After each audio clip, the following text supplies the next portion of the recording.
Hello students, in the last video we discussed about the colligative properties one, the properties which depends on the number of solute molecules and not on the nature of it. So that properties are called as a colligative properties, and we started with the lowering of vapor pressure. Now today we are going to study about how the Raoult's law is applicable to the, we can say that, the solutions of non-volatile solutes. So in the section 2.51 it we studied about the Raoult's law, and it expresses the quantitative relationship between vapor pressure of solution and vapor pressure of solvent. So in that Raoult's law, let us see the Raoult's law one, how it is applicable one.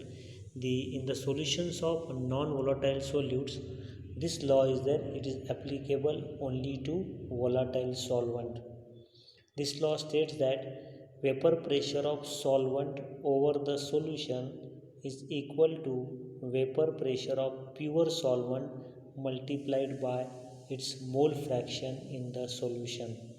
So here P1 is called the, we can say that, the vapor pressure of the solution, so of the solvent over the solution is equal to P10, that is called the vapor pressure of the pure solvent multiplied by mole fraction, that is x1.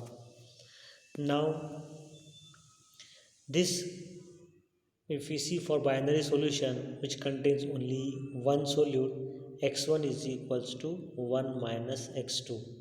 So we have to put this value in the equation. P1 is equals to P10 x1. So in place of x1 we have to put 1 minus x2. On solving we'll get here P1 is equals to P10 minus P10 x2. Then you have to rearrange this equation. We'll get P10 minus P1 equal to P10 x2. But P10 minus P1 is delta P, according to the, we can say that, the lowering of vapor pressure, that is called the lowering of vapor pressure, that is delta P is equals to P10 minus P. So we'll get here delta P is equals to P10 x2. Now if we draw the graph, if we plot the graph of the, we can say that, the P1 versus x1, that graph is a straight line which is shown in the on the screen. Then if we again come to the equation, that is the delta P is equals to P10 x2. Now you have to transfer this P10, you'll get delta P upon P10 equal to x2. But delta P means it is P10 minus P1 upon P10.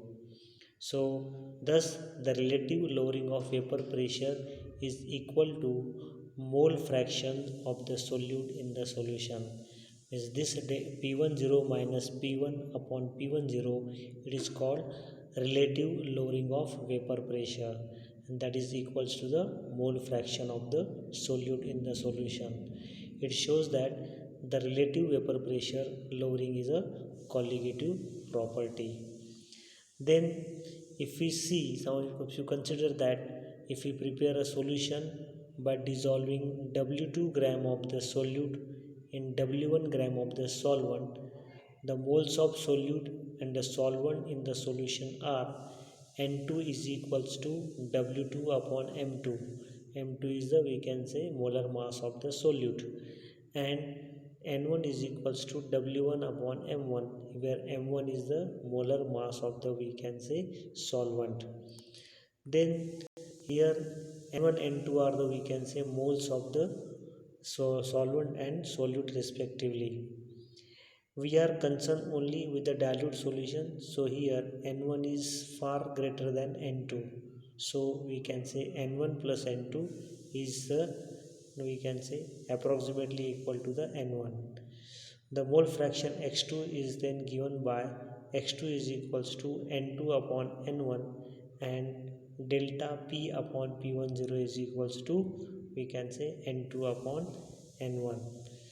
Then if we see the equation again, x2 is equals to delta P upon P10, and delta P is equals to, we can say, W2 upon M2, and P10 is equals to W1 upon M1.